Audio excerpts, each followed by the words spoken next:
Hello guys, welcome back to our channel Fantasy World. இன்னைக்கு இந்த வீடியோல என்ன பார்க்க போறோம் அப்படினா குரோக்கோ பாஸ்கெட்பாலோட சீசன் 1 எபிசோட் 12 கான எக்ஸ்பிளனேஷன் தான். இந்த எபிசோடோட ஸ்டார்டிங்ல ஸ்டேடியத்துக்கு வெளியே மழை பெய்ய ஆரம்பிக்குது. உள்ள ஸ்கோரை பார்த்தா சைரின் 27 சுட்டோக்கு 45 ன்னு சொல்லிட்டு செகண்ட் குவார்ட்டரே முடிய போகுது. இந்த கேம் இதுக்கு அப்புறம் இன்ட்ரெஸ்டா போக போற கிடையாது, வாங்கப்பா வெளியே போலாம் அப்படின்ற மாதிரி ஆடியன்ஸே பேச ஆரம்பிச்சிடுறாங்க. இதெல்லாம் கேட்டுட்டு இருந்த சுகவாவுமே வந்துட்டு இவங்க இவ்வளவு மோசமா தொத்தா நம்மள ரொம்ப வீக்கான டீம்னு நினைச்சுப்பாங்களா இவங்க அப்படின்னு சொல்லிட்டு அவன் சொல்றான். அதுக்கு அவங்க கேப்டனுமே எனக்கு தெரிஞ்சு நம்ம அவங்க கூட விளையாண்டா நம்மளாலையும் கண்டிப்பா வின் பண்ணவே முடியாது, அந்த ஒரு பிளேயர் வந்து அந்த டீமே கம்ப்ளீட்டா சேஞ்ச் பண்ணிடுச்சு அப்படின்னு சொல்லிட்டு சொல்றான். செகண்ட் ஹாஃப் முடிஞ்சிருது. சுட்டாக்கு டீமோட ட்ரெஸ்ஸிங் ரூம் காட்டுறாங்க. அவங்க கோச் வந்து பேசிட்டு இருக்காரு. இந்த டீம் கிவ் அப் பண்ண மாதிரி இல்ல, சோ செகண்ட் ஹாஃப்ல தேர்ட் குவார்ட்டர் ஃபோர்த் குவார்ட்டர்ல கம்ப்ளீட்டாவே அவங்கள கிரஷ் பண்ணுங்க, அஃபென்ஸ் இன்னுமே பவர்ஃபுல்லா பண்ணுங்க அப்படின்னு சொல்லிட்டு இருக்காரு. எல்லாரும் ஓகே சார் அப்படின்னு சொல்றாங்க. மிடோரி மட்டும் அவர் பேசுறத கவனிக்காம அவன் கையவே பாத்துக்கிட்டு இருக்கான். என்னடா கோச் சொல்றத பார்க்காம இப்படி நீ கையை பாத்துக்கிட்டு இருக்க, அவர் சொன்னது கேட்டியா இல்லையா அப்படின்னு சொல்லிட்டு அவன் ஃப்ரெண்டும் கேக்குறான். என்னோட நகத்தை தான் நான் ப்ராப்பரா ஃபிக்ஸ் பண்ணிக்கிட்டு இருக்கேன், ஏன்னா நான் ஷூட் பண்றதுக்கு இதுதான் ரொம்பவே முக்கியம் அப்படின்னு சொல்லிட்டு அவன் சொல்றான். ஓ இதனாலதான் இவன் மேட்சுக்குள்ள முன்னாடி எப்பவுமே கையில டேப் சுத்திட்டே இருக்கானா அப்படின்னு சொல்லிட்டு டாக்காக்கும் புரியுது. இன்னொரு பக்கம் சைரன் டீமோட ட்ரெஸ்ஸிங் ரூம் காட்டுறாங்க. எல்லாரும் இருள் அடிச்ச மாதிரி கிடக்குறாங்க.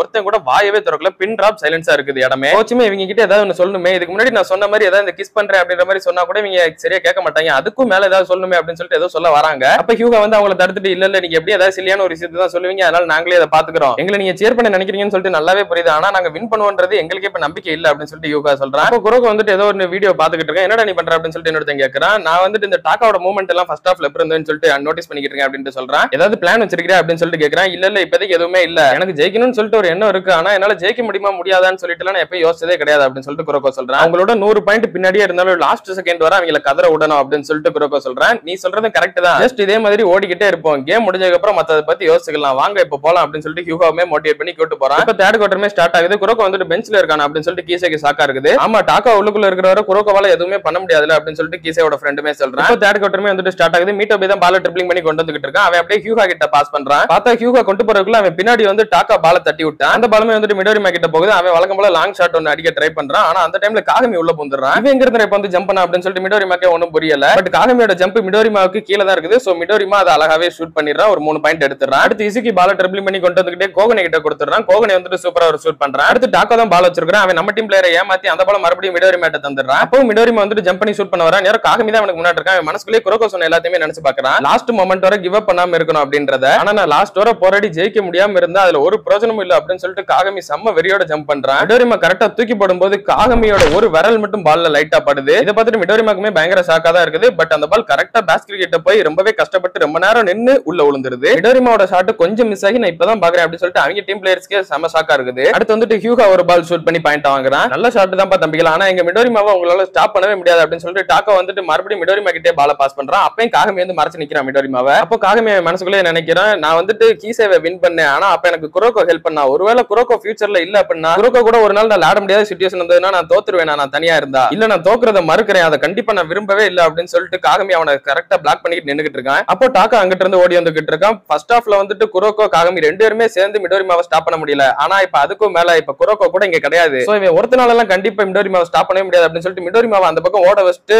காகமியை இவன் போய் மறைச்சுக்கிறான். ஆனா காகமி வந்துட்டு இப்போ கண்டிப்பா நான் ஸ்டாப் பண்ண வேண்டாம், உன்னோட வீக்னஸ் எனக்கு நல்லாவே தெரிஞ்சு போச்சு அப்படின்னு சொல்லிட்டு டாக்காவை அப்படியே கிராஸ் பண்ணிட்டு ஓட ஆரம்பிக்கிறான். நீ எந்த ரேஞ்சில இருந்து பால ஷூட் பண்றியோ அதுக்கு ஒரு குறிப்பிட்ட நேரம் வர பால கையில வச்சுட்டு அதுக்கப்புறமா தான் ஷூட் பண்ணுவேன். எக்ஸாம்பிளுக்கு ரொம்ப தூரத்துல இருந்து மிடோரிமா ஷூட் பண்ணா அப்படின்னா ரொம்ப நேரம் கையில வச்சுட்டு அதுக்கப்புறமா தான் ஷூட் பண்ணுவான். கொஞ்சம் பக்கத்துல இருந்தா கொஞ்சம் வேகமாவே ஷூட் பண்ணிடுவான். அதை கெஸ் பண்ணி காகமி கரெக்டா ஓடி போய் மறுபடியும் பால தொடுறான். அவனோட ஒரு விரல்ல மட்டும் கொஞ்சம் நல்லாவே படுது. பால் நேரா போய் பாஸ்கெட்ல பட்டு அப்படியே வெளியே வந்து விழுந்துருது. ஃபர்ஸ்ட் டைம் மிடோரிமா மிஸ் பண்ணிட்டான். காகமி மிடோரிமாவை ஸ்டாப் பண்ணிட்டான் அப்படின்னு நம்ம டீம் பிளேயர் சந்தோஷமா இருக்காங்க. நம்ம டீம் பிளேயர் இன்னொருத்தி அந்த பால ரீபவுண்ட் எடுக்கலாம் அப்படின்னு சொல்லிட்டு போறான். ஆனா மேல இருந்த பால மறுபடியும் பாஸ்கெட்குள்ள அவங்களோட கேப்டன் இழுத்து அமுக்கி விட்டுறான். அடுத்து கோகனே ஒரு பால் ட்ரிப்ளிங் பண்ணி கொண்டு வந்துகிட்டு இருக்கான். அவங்களோட கேப்டன் வந்துட்டு உன்னால முடியாது அப்படின்னு சொல்லிட்டு பிளாக் பண்ணி அவன் வயித்துல அடிச்சு விட்டுறான் பால. அடுத்து பால் வந்துட்டு டாக்கோ கிட்ட தான் இருக்குது. அவன் அவங்க கேப்டன் கிட்ட தான் பால பாஸ் பண்ண நினைக்கிறான். ஆனா அவங்க கேப்டன் கிட்ட நம்ம பிளேயர்ஸ் ரெண்டு பேர் நின்னுக்கிறாங்க. சரி நம்ம கேப்டனுக்கு பாஸ் பண்ண முடியாது அப்படின்னு சொல்லிட்டு மறுபடியும் மிடோரிமாக்கே பால தரான். அந்த பால மிடோரிமா கரெக்டா ஜம்ப் பண்ணி ஷூட் பண்ண வரும்போது காகமி அவனுக்கு நேரா ஓடி வரான். ஜெனரேஷன் ஆஃப் மிராக்கிள்ஸ் லெவலுக்கு இவங்கிட்டே ஈக்குவலான ஒரு ஸ்ட்ரென்த் இருக்குது. அவனோட மறைக்கப்பட்ட ஸ்ட்ரென்த் அவனோட எக்ஸ்ட்ராடினரியான ஜம்ப் தான் அப்படின்னு சொல்லிட்டு கீசே வெளியே இருந்து நினைச்சிட்டு இருக்கான். அதே மாதிரி காகமி வேற லெவல்ல ஜம்ப் பண்ணி இந்த வாட்டி மிடோரிமாவை கம்ப்ளீட்டாவே ஷட் டவுன் பண்ணிடுறான். கீழே விழுந்த பால வந்துட்டு இசுகி எடுத்துட்டு ஓடி வந்துகிட்டு இருக்கான். அதான் கீசேயோட ஃப்ரெண்டுக்குமே ஸ்ட்ரைக் ஆகுது. ஆமா இப்ப மிடோரிமாவோட டீம் சைடு அங்கிட்ட யாருமே கிடையாது. மிடோரிமா ஃபுல் ஷூட் பண்றப்ப சைரன் டீம் சைடு தான் எல்லா பிளேயர்ஸும் நிப்பாங்க. அவங்க டீம் சைடு ஓன் சைடு யாருமே கிடையாது. அதனால இது பெர்ஃபெக்ட் சான்ஸ் ஒரு கவுண்டர் பண்றதுக்கு அப்படின்னு சொல்லிட்டு நினைச்சிட்டு இருக்கான். அதே மாதிரி இசுகி வந்துட்டு சூப்பரா ஒரு ஷூட் பண்றான். என்னால ஜஸ்ட் குரோக்கோ அப்புறம் என்னோட சீனியர்ஸ் மட்டுமே எப்பவும் நம்பி இருக்க முடியாது அப்படின்னு சொல்லிட்டு காகமி மனசுக்குள்ளே நினைக்கிறான். யார் அவங்களோட டீம் கேப்டன் வந்துட்டு டாக்கோ எனக்கு பால பாஸ் பண்ண அப்படின்னு சொல்லிட்டு கேக்குறான். ஆனா உங்களை ரெண்டு பேரும் டபுள் டீமிங் பண்றாங்க அப்படின்னு சொல்லிட்டு சொல்றான். இவனுமே பால தூக்கி தந்துடுறான். ரெண்டு பேரை தாண்டி அவன் சூப்பராவே ஜம்ப் பண்றான். ஆனா காகமி அந்த பக்கம் இருந்து இந்த பக்கம் ஓடி போறான் அவனை ஸ்டாப் பண்றதுக்கு. நான் ஸ்ட்ராங் ஆகணும், யாரையுமே நம்பி இல்லாம நானாவே ஸ்ட்ராங் ஆகணும், நானாவே வின் பண்ணணும், சோ நானாவே தனியா வின் பண்ணணும் அப்படின்னு சொல்லிட்டு மனசுக்குள்ள நினைச்சுக்கிட்டு செம்ம ஸ்பீடா ஓடி போய் அவங்களோட கேப்டனை ஷூட் பண்ண விடாம தடுத்து விட்டுறான் செம்மையா ஜம்ப் பண்ணி. ரெஃபரி வந்து காகமிக்கு ஒரு அஃபென்சிவ் ஃபவுலுமே தந்துறாரு, அவன் போய் அவங்க கேப்டன் அடிச்சதுனால. அப்ப கூட காகமி மனசுக்குள்ள நான் வின் பண்ணணும்னு சொல்லிட்டு தான் நினைச்சுக்கிட்டே இருக்கிறான். வெளிய இருந்து நம்ம டீம் பிளேயர்ஸ் எல்லாரும் காகமி சூப்பரா விளையாடலாம் அப்படின்னு தான் சொல்லிக்கிட்டு இருக்காங்க. ஆனா குரோகோ மட்டும் ஏதோ தப்பாவே இருக்கு. அடுத்துமே காகமி தான் பால கொண்டு வந்துகிட்டு இருக்கான். அவன் மிடோரிமாவை கிராஸ் பண்ணி சூப்பராவே ஓடி போறான். அவங்க டீம் பிளேயர்ஸ் காகமியை பார்த்து வாயை பளந்துறாங்க. யாருடா இவன் ஒருத்தன் எங்க ஒட்டுமொத்த டீமுக்கு இவ்வளவு பெரிய பிரஷரை கொடுக்கறானே அப்படின்னு சொல்லிட்டு அவங்களோட கேப்டனுமே இந்த மாதிரி ஒரு எக்ஸ்ட்ராடினரி ஜம்பிங் பவரை நான் பார்த்ததே இல்ல அப்படின்னு சொல்லிட்டு நினைச்சுக்கிட்டு இருக்காரு. அப்போ காகமி பறந்து வந்து வேற லெவல்ல ஒரு ஷூட் பண்றான். அப்ப கோகனமே வந்துட்டு சூப்பரா ஷூட் பண்ணணும் அப்படின்னு சொல்லிட்டு காகமி கிட்ட சொல்றான். உங்களால முடிஞ்ச வரை எல்லா பாலையுமே என்கிட்ட கொடுக்க பாருங்க, மத்ததை நான் பாத்துக்கிறேன் அப்படின்னு சொல்லிட்டு காகமி கட்டுப்போட சொல்றான். அதுக்கப்புறம் அவங்க டீமோட பிளேயர் ட்ரிப்ளிங் பண்ணி கொண்டு வந்துகிட்டு அழகா ஷூட் பண்ணிடலாம் அப்படின்னு சொல்லிட்டு நினைக்கிறான். முன்னாடி தான் ஹியூகா நின்னுகிட்டு இருக்கான். சோ அவன் ஷூட் பண்ண போகும்போது காகமி பின்னாடி இருந்து தடுத்து விட்டுறான். அவன் தட்டி விட்ட பால ஹியூகா எடுத்து மறுபடியும் காகமி கிட்டே தரான். காகமி ஓடி போய் அழகா அவங்க ரெண்டு டிஃபெண்டர்ஸ் தாண்டி மறுபடியும் ஒரு ஷூட் பண்றான். இப்போ ஸ்கோரை பார்த்தா சரி 47 சுட்டோக்கு 56ன்னு சொல்லிட்டு சிங்கிள் டிஜிட்ல தான் டிஃபரன்ஸ் இருக்குது பாயிண்ட். அடுத்து மறுபடியும் பால் மிடோரிமா கிட்ட தான் இருக்குது. அவன் வந்துட்டு நேரா காகமியை பார்த்து சொல்றான், உன்னோட ஸ்ட்ரென்த் நான் அக்செப்ட் பண்ணிக்கிறேன், ஆனா இதுக்கப்புறம் உன்னால இந்த பாயிண்ட க்ளோஸா கொண்டு வரவே முடியாது அப்படின்னு சொல்லிட்டு அவன் ஜம்ப் பண்ணிடுறான். இல்ல உன்னால என்ன தாண்டி ஷூட் பண்ண முடியாது அப்படின்னு சொல்லிட்டு காகமி ஜம்ப் பண்ண நினைக்கிறான். பட் அவன் அது கால் அதுக்கு கோஆபரேட் பண்ணல. அவனோட கால் சுத்தமா ஜம்ப் பண்ணவே முடியல, அவ்வளவு நடுங்கிட்டு இருக்குது. அப்படியே அவன் கீழே தான் நிக்கிறான் ஜம்ப் பண்ண முடியாம. சோ அந்த கேப்ல மிடோரிமா ஷூட் பண்ணிட்டு போயிடுறான். வாய மூடுடா, கண்டிப்பா இந்த மாதிரி எல்லாம் உங்ககிட்ட தோக்கவே மாட்டேன் அப்படின்னு சொல்லிட்டு பால அவன் ஷூட் பண்றதுக்காக கொண்டு போய்கிட்டு இருக்கான்.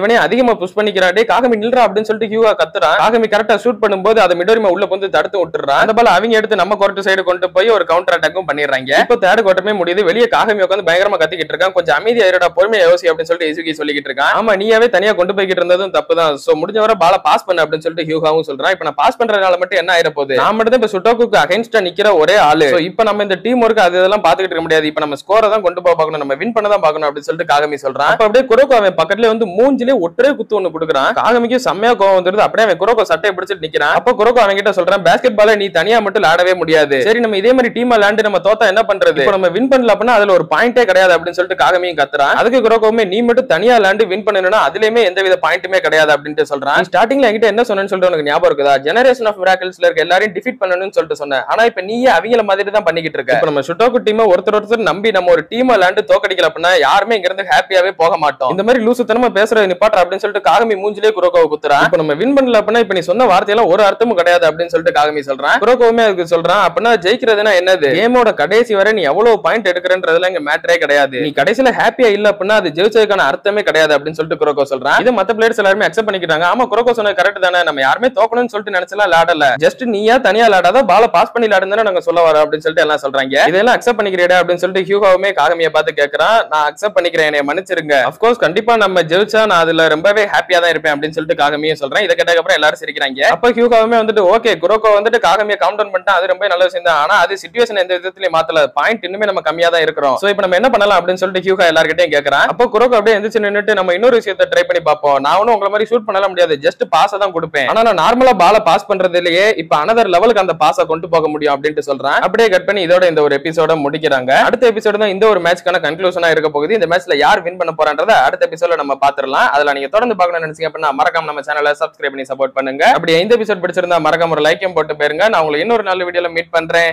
Bye guys.